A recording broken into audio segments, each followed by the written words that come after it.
Hello and welcome to another edition of No Nonsense with Pamela Wallin. Well, the issue today is about spies operating in our countries. They operate in all Western countries, of course. Canada's no exception. But unlike many of our allies, our response to this seems to be a little bit more muted. It was, of course, until leaks, journalistic leaks, seemed to indicate that the government had been informed and was aware about of this operation and did very little about it, at least publicly. Now, the warnings have been around forever. The CSIS was telling conservative politicians about this back in 2010 about interference. You fast forward to these days, and there was pressure. Finally, the government asked former Governor General David Johnston to look into the matter, and now we're in the midst of an inquiry, a public inquiry into the whole issue. Watching every single minute of these hearings and this testimony is Wesley Wark, an academic with very special expertise in intelligence, national security, and terrorism. He's a senior fellow at the Center for International Governance. And more importantly, Mr. Wark worked and served on Prime Minister Harper's Advisory Council on National Security and the Advisory Committee on Border Services back then. So he's been looking at this issue and in context for a very long time. Welcome. Sorry for all that long introduction there, but I'm just trying to set the stage. I can't imagine that there are too many people that don't know that this is at least underway. It is quite stunning. What jumps out at you over the last week or so? What did, if anything, did you learn? Well, Senator Wallin, it's been a 9-day saga of public hearings held by the Foreign Interference Commission, and these public hearings are a prelude to a report, the first report that the Commission has to produce very rapidly by May 3rd, and there's specific terms of reference around that particular report. It's really meant to dive into what was known about foreign election interference during the 2019 and 2021 elections, and where there are problems with, the dissemination of intelligence, the reception of intelligence related to those matters. So what have we learned? I would first of all say I don't think there have been any startling revelations that would kind of overturn the view that was arrived at by senior officials during the 2019 and 2021 general elections, that while there may have been some instances of foreign interference, they did not impact on the integrity of either of the elections, that the elections, as we've heard the phrase used over and over again, were free and fair. And certainly the public testimony that we heard, that culminated, of course, with Prime Minister Trudeau's appearance before the Commission yesterday, was designed in part to try to get that message across to Canadians, a message which I think has been confused a bit by some media reporting, and an important democratic message to hear. And interestingly, just a last point, Senator Wallin, also a message that the former leader of the Conservative Party, Aaron O'Toole, was prepared to relay himself. I mean, he, in his own testimony, agreed that the 2021 election was free and fair. He remained concerned that there might have been some interference that might have affected some ridings. That point was rebutted by various pieces of testimony from officials and members of the Prime Minister's office staff and so on. Yeah. So that whole question remains a bit cloudy. Let me just pick up on that for a moment, because this is a bit of wordsmithing here too. I mean, I agree. Everybody seems to say the outcome of the election would not be different. No, there wasn't, we weren't down to 4 votes and those were influenced. But it is also just as important for us to say out loud as often as we can, but democracy was affected. The process of shipping people in, not new, to vote, the process of intimidation of diaspora communities and perhaps even their families at home, and some politics overriding it, which is, Han Dong, a former Liberal MP who was warned apparently where others weren't, but even more troubling, he continued to sit in caucus and presumably be able to relay that information if he was doing any of that. So democracy is really impacted. Well, I take a slightly different approach to Okay, this, good, Senator because Wallin. this So is look, I troubling think me. we can all agree that these are pervasive and ugly practices Yeah. in terms of interference in democratic processes, whether they're in an election period or outside them. They have impacts. They can have impacts on particular segments of Canadian society, especially diaspora groups. They often manifest, these kinds of activities often manifest themselves in ways that can pollute and corrupt our online information environment, which Yeah. is not pure at the moment, of course. And it's important to make some distinctions between misinformation and disinformation, which we can get into if you like. But I think it's really important, and I think this is one of the things that will have to come out of the public inquiry. It's really important to make a distinction between indications gathered through intelligence and sometimes kind of in the front lines of political campaigns and so on, indications of attempts at foreign interference and actual impacts. And from my perspective, what I do not see are actual impacts. And I think it was very interesting that Katie Telford, the Prime Minister's chief of staff, actually scribbled in a marginal note in one of these documents of hundreds of documents that have been released to the commission so far, and they have thousands of documents, some of which have not been released. She scribbled in a marginal note, and this is obviously in reference to some intercepted communications from Chinese diplomatic officials in Canada. Bragging is not action. Yeah. And I think Canadians need to hear that. Bragging and claims are different from impact. And we have to have a sophisticated debate, I think, about impact, recognizing that this is going to be a pervasive kind of activity going forward. But importantly, we must not exaggerate it. No, I agree, and certainly a lot of the reportage around this. I mean, I'm looking at one story that says the Liberal Party is a co-conspirator with Beijing. Like the rhetoric gets very heated, but it is also very hard to ignore the subtle, silent effects of intimidation. If you're, a Chinese national or a Canadian citizen of Chinese origin, and you read online or you hear from your friends at university that the big guys back home are watching and taking notes on what your behavior is like, that's going to change how you react and what you do and how you behave in a way that you can't really quantify, or it won't be in a memo. Right. But it's there. We've got to, as much as we talk about social media, we know the impact is there. You can't trace it to one text or one email or one post, but we know it's there. Yeah. No, I mean, these practices of intimidation, harassment, efforts during election campaigns to take various measures to try and suppress voting. There have been indicators that certainly occurred, especially in 2021, and occurred at the hands of the People's Republic of China, which is identified in all of the records that we've seen as the kind of principal threat actor. And interestingly, Senator Wallin, we've heard something that I think may have taken many in the public by surprise, that Russia, as a foreign interference actor, wasn't very active in Canada in 2019 and 2020 elections.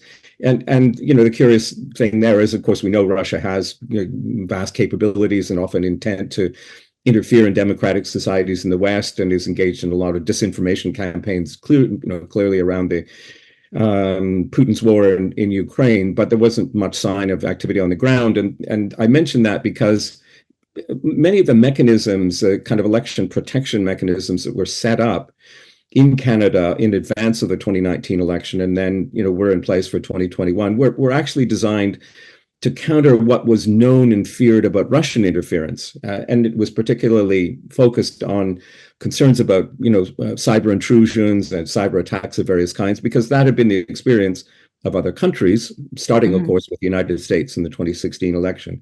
So, maybe this is good news that, some of the threat actors were concerned about, it appear to kind of move to the sidelines. but China is clearly the main actor.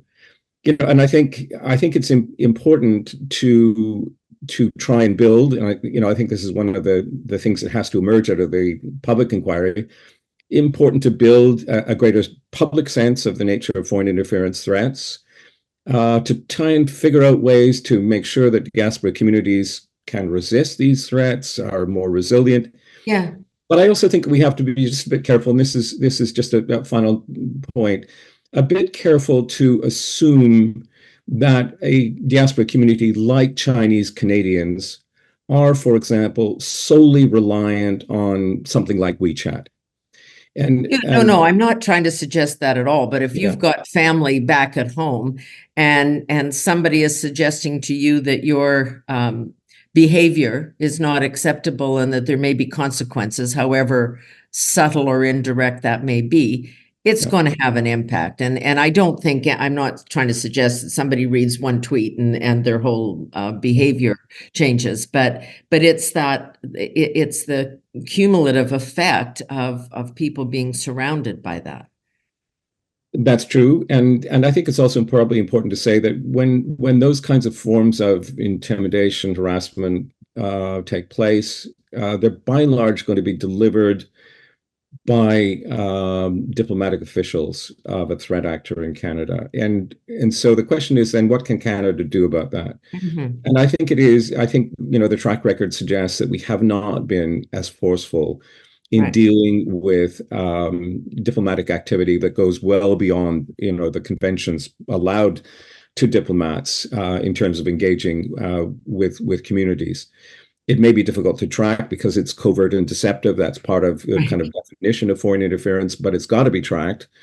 And when we identify it, I think we have to be prepared to really speak very forcefully to a foreign government, if it's the PRC or somebody else, and take action, whether it's expelling diplomats or engaging in the use of CSIS powers for threat reduction measures. I think we can, I think we need to start to put aside some of the kind of concerns about diplomatic sensitivities and be more forceful in response. Yeah, I mean, I think that's the issue that a lot of Canadians have. I mean, talking to friends and family who are catching snippets of this or maybe even glued to their televisions watching it, are just saying, and why didn't we do more? I mean, there were more than 30 briefings of federal officials here on all of this, whether it was the Prime Minister himself or his staff or all of the above, whatever. Why wouldn't you go directly out, to a microphone, or at least to your political opponents who are being impacted by this, and say, heads up, and then say to the Canadian public, this is an issue. We think it's happening. Be aware of it. Don't get sucked in or taken in. I mean, it just seems that should be the job of government. Yeah, I partly agree with you on that, and this is just reflections on an ongoing, kind of investigation, and we're learning a lot as we go through the public inquiry. But I would say certainly the indications are that one of these election threat mechanisms that was created, the so-called SITE task force, this is a kind of group of intelligence officials brought together to ensure that all the intelligence collected by different agencies in Ottawa, in particular, would come together at a table and be looked at. And the SITE task force had associated with it a panel, as you know, of security cleared representatives from each of the opposition parties. This was an experiment in 2019. Perhaps you can say, well, an experiment, maybe it was not very mature at that time. It had a couple of years to mature by 2021. The practice didn't change. I don't think there's been enough information flow that would really connect, the intelligence officials with the political party representatives. I think that just needs, it seems to me clearly that needs to be improved. It's a different matter, and this is where I'm going to disagree with you. I think it's a different matter in going out into the public during an election writ period and providing warnings. As you'll know, the way in which the panel of five was created and the cabinet directive behind it was deliberately to set a very high threshold to say that a public warning issued by a panel of very senior public servants should only happen if there are indications that foreign interference is creating a circumstance where a free and fair election is in threat. And you don't just issue warnings if that threshold has not been met. Now, Morris Rosenberg, when he looked at the activities of the 2021 election and the warning mechanisms, himself said, well, maybe we should rethink that high threshold. Yeah. He didn't have specific recommendations he made in that regard. But I take the point of testimony that has been made that you have to be very careful, in an election period, not to inject a kind of seemingly political message from Ottawa into a national process. Yeah, I agree with that And you totally. have to, I think you also, I just on this, I think you also have to be careful that in doing so, you're actually not playing to the playbook of whoever's interfering in the election. I think the point that Alan Sutherland made in his own testimony, as the kind of senior civil servant responsible for democratic institutions at PCO, was we have to be able to rely on our kind of democratic ecosystem to respond to these things. That's our first line of defense, and I think that's right. And that involves, good media reporting. It involves the ability of people to be able to judge what they're seeing on social media and come to their own conclusions. But this is a very hard thing for, I spent a lot of years in journalism. When you're covering an election campaign, you're not, you don't have the time, or, you're traveling with one of the leaders and you're doing all of this and you're on the move all the time. You're not equipped in any way to see if, somehow there's foreign interference in the meeting where the leader is speaking that night. And I agree totally that going public with this kind of information in the middle of a campaign would be provocative. But these briefings were not just during election campaigns. They go on kind of regularly. So, and again, without, screaming out loud, the spies are here. If you just said, look, this is something we have to be really aware of in modern times. This is what they do. But engaging public in that discussion, making them think about it rather than sweeping it under the carpet. Yeah, no, I'd agree with that. And, I think government officials might say, well, we tried. There is, for example, a CSIS report that was produced, public report that was produced in July 2021, just before the election writ was dropped, that talked about foreign interference threats. It was meant to be an instrument to help educate the public. But what I would say about that is that I think the government and the national security and intelligence community still do a bad job in that I think essential responsibility to try and educate the public, without making that process of educating the public kind of politically tinged. I mean, which can also be a challenge. But we just don't hear often enough from the prime minister before an election, or the minister of public safety, whoever you might like, or from the agencies themselves, to really ensure that we have that level of public knowledge about threats that is kind of embedded in Canadians' understanding. There has been an effort, and it will be very interesting to see how that effort is kind of mobilized. The government has just promised to finally produce a new national security strategy for the first time since 2004. We have finally a defense policy update. So these kinds of efforts to put the public in the know about national security threats seem to be on the increase. And I would say, just between two political junkies, that the creation of a national security committee of cabinet is an important advance. We can talk in more detail about that. So things are on the move, but we haven't done a very good job on the public education front, or I think in terms of the national security and intelligence community being as transparent in all the ways that means on this and other issues. Yeah. And the other thing, Senator Wallin, the other thing I would say is, one of the fears that I take away from this process and the media focus and the political firestorm is that when we talk about foreign interference, we're not getting the big picture.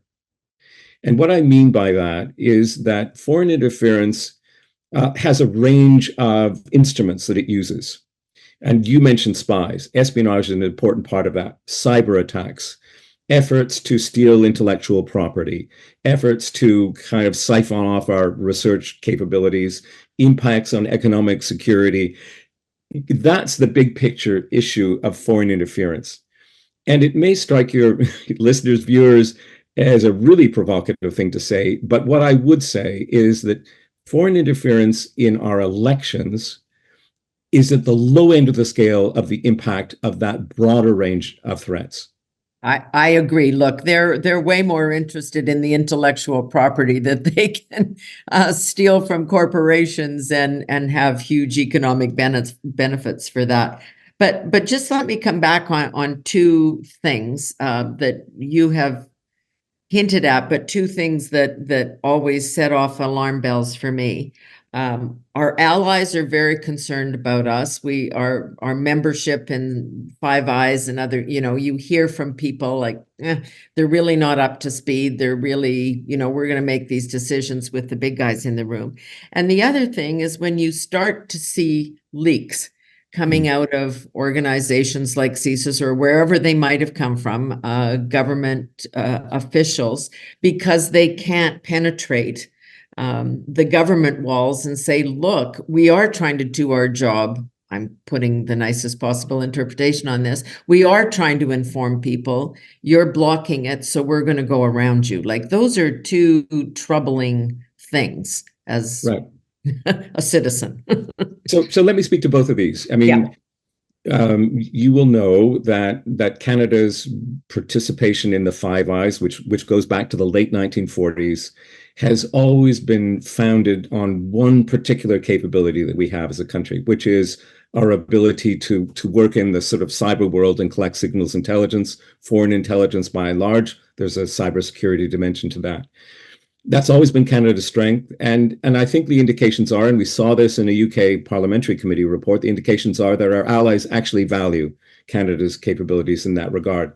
I'm not sure the public really understands the Five Eyes in the ways that it might need to do, and understands that component. But it was interesting to see in the defense policy update that Minister Blair released this week that CSE, the Communication Security Establishment, is going to get a boatload of money to do more cyber intelligence. And that, to me, was just an indication that the government knows that it has to continue to reinforce that particular capability in terms of keeping Canada at the table for the Five Eyes. Well, and kick it up a level. Yeah. And absolutely. Yeah. And, I think in terms of concerns that allies have expressed about Canadian capabilities, I think much of that is actually focused on our defense posture and our defense spending. As you'll know, we're not at the NATO target. We're a long way from that.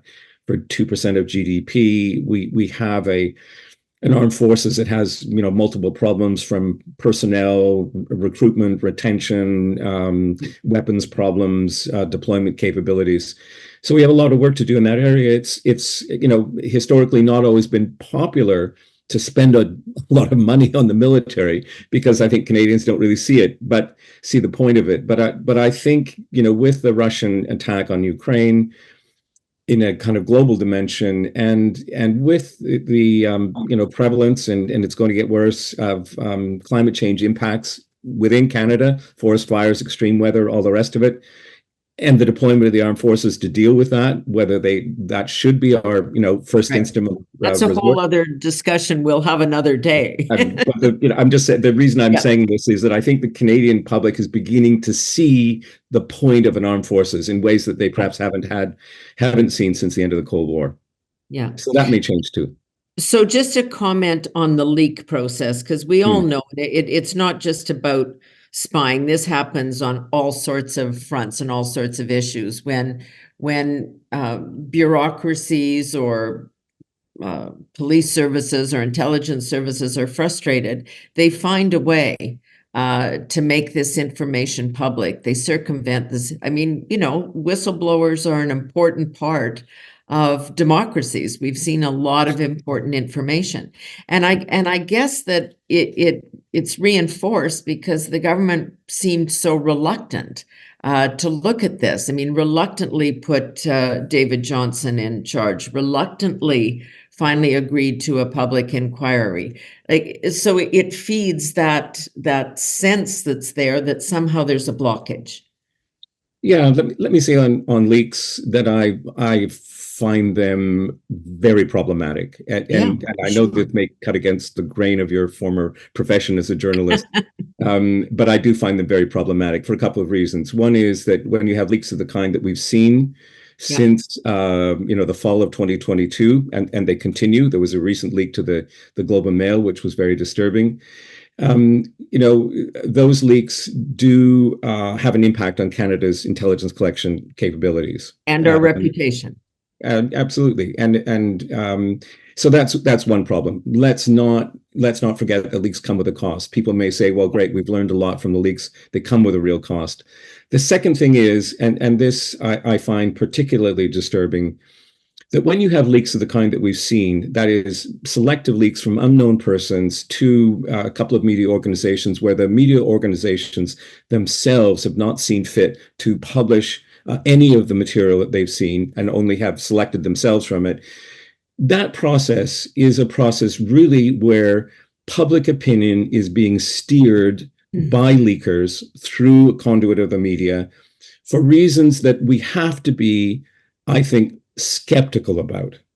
And I think we cannot just take leaks, for granted as someone just wanting to get the truth out. They're never like that, as you know. No, it's not always that. And I think that's a really important point, because certainly as you say, in my earlier life, that was always a discussion that you had to have with your colleagues, which is, what is the motivation of the leaker? So you can put this in context. And we've seen that from people who were trying to get rid of the leader of their party or whatever it may be. You have to go back and at least understand that. And then presumably you should share that with the people that you're also sharing the other information with, i.e. the public. Yes, yeah. Well, we haven't seen much of that, of course. I mean, No.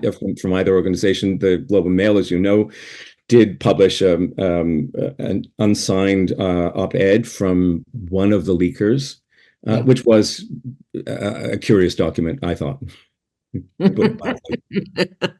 Well, I mean, I guess they're trying to do the other thing is, when it comes to national security, of course, lives and futures and time in jail is also at stake here. So, that also influences people's behavior. It's easy to send the brown envelope. It's much harder to claim credit for having done it. That is true, but there's always a question when you get leak investigations, and I'm sorry to have to raise this, but the question is, I mean, it's been a long time now, fall of 2022, no indication of any identification of the leakers or any arrests or anything like that have been made. The question has to be, does the government really want to find the leaker? Because if you find the leaker, what do you do with that person? Yeah. It's always a challenge. Precisely the issue, because if we start, I mean, we can note the bigger cases of the people that are hiding out in embassies in other countries that, while their own governments try to figure out what the heck to do. One question that several people have raised with me over the course of the last week, and we can get into the more granular political stuff, but it was really, it makes everybody look at the two Michaels issue in a very different way. I'd like your thoughts on that. I think the first thing I'd say is that I do not know Michael Spavor. I do know Michael Kovrig, and I have great respect for his integrity and for what he was put through, and also for the point that he's made in the context of, some media reporting that Michael Spavor blames him for his own detention. Michael Kovrig has said, well, I'm being put through it all again. And he's denied the validity of that charge. So I just think we have to recognize the kind of human face and cost of this. I mean, the two Michaels spent a lot of time in pretty difficult circumstances in Chinese prisons. And, to reach to a conclusion, as some media reporting has done, that the Chinese somehow or another legitimately arrested them for espionage, I think is just way beyond the pale. Yeah, I'm glad you have said that. I want to look at the flip side, which is, did we do enough? Where was our response? Was this really about Huawei? Like, why were we not raising this at every single meeting? Why were our ambassadors, many have questioned, whether they put business issues or maybe even political issues ahead of really drawing a line on the sand on these two men whose lives were hell? So, I would have loved to have been at the table for some of these decisions and I so on, but I bet. wasn't. But I think we can see the outlines of the challenge for the government. One is that, understandably, given the connection, I mean, let's say this was hostage diplomacy by the People's Yep. Republic of China, and it was linked to the fact that the Canadian government responded to an extradition request from the United States to detain Meng Wanzhou, the chief financial officer of Huawei. The first thing I would say is I don't think Canada had any alternative but to respond to that extradition request. I cannot imagine an alternative universe, as some people have suggested, where we would have, avoided it or tipped Phoned her and told her that the or plane should fly another direction. whatever. So, that was the situation we were stuck in. And the moment it happened, and there was not much notice of it happening, and that's clear from some of the court documents that have been produced. The Canadian government was in a dilemma, and part of the dilemma was, well, we really need the United States' help on this to try and resolve this question. Mm-hmm. So we were not in a position where we could steer this policy ship on our own. I think there was a lot of work behind the scenes to try and get the United States to really step up their own kind of pressure on the Chinese regime. Ultimately, there was a result that allowed the freeing of the two Michaels. But I think, to be fair to the Canadian government, there was also a kind of coordinated global effort to try and bring allies into the picture and get allies, on board, recognizing this is not just a Canadian problem, but it could be a problem for them in the future. Hostage diplomacy could affect anybody. Yep. So they did try to put that global coalition together. We saw some signs of it in public on various occasions. And in testimony, interestingly, before the Foreign Interference Commission, from government officials at least, was the Chinese government really disliked this. So some of that pressure had some kind of effect in the Canadians' view. It took long. I don't know if, to really resolve. I don't know if it could have been resolved sooner. Perhaps if the United States government had acted sooner, it could have been. I'm not sure there was a lot that we could do on our own, without allies, without the United States, to really resolve this. I have a couple of, and I know our time is running out here. It's such an interesting discussion because, it's easy to come at this with the simplistic view, which is, like, as I've suggested on some points, let's just talk about this. Let's just get it out in the open. Let's just deal with this. But one thing that I saw or heard this week that I found a little troubling was in the Prime Minister's testimony, his implication, his suggestion that the government doesn't always trust very CSIS or other intelligence information. And so they take it all with a grain of salt. I mean, separate from the issue of whether he reads or listens, which is a whole other question. And I understand you can do both. But the implications of kind of throwing our security, our spy system, our CSIS group, for better or worse, like maybe they're not the best institution in the world, but kind of throwing them under the bus publicly like that also actually is a bit of cutting off your nose to spite your face in terms of how our allies look at us. What? Yeah. We're saying that about our own service? Did that trouble you at all? Well, the idea that senior political leaders or political staff might feel that their judgments could trump the judgments of our intelligence agencies would be a troubling thing. I'm not sure that's what we really heard. Okay. I think what we were hearing was, that senior staff in the Prime Minister's office wanted to have a capacity to push back, as they said, against some of the briefings that they received, that the Prime Minister and cabinet ministers inevitably would want to ask questions. of various intelligence agencies about the information that were being brought before them. I think that's all how actually a system should work. You cannot have complete trust in the work of any one intelligence agency.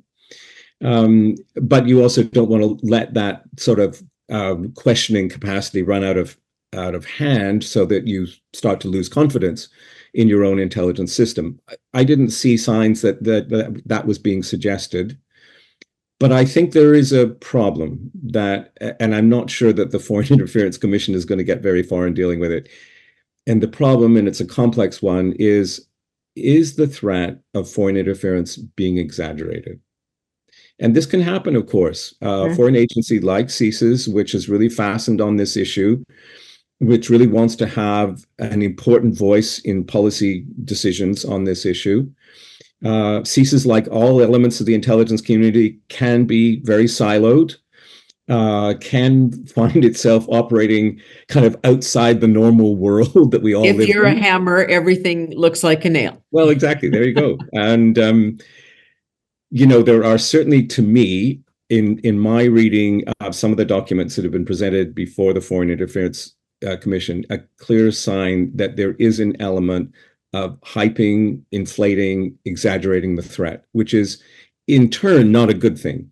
Yeah. You don't want to be. Well, it's good news and bad news. I mean, if the threat isn't as serious, well, that's great. But in an attempt to make themselves heard or relevant, there is an exaggeration, and certainly the media would be thrilled to fuel that. So just to give you an example of what I mean by this more concretely, a couple of the documents that were presented for this special examination of the CSIS director, David Vigneault, on Friday this week, referred to briefings that he gave either to the Prime Minister and PMO or just to the PMO, and they both have the same language.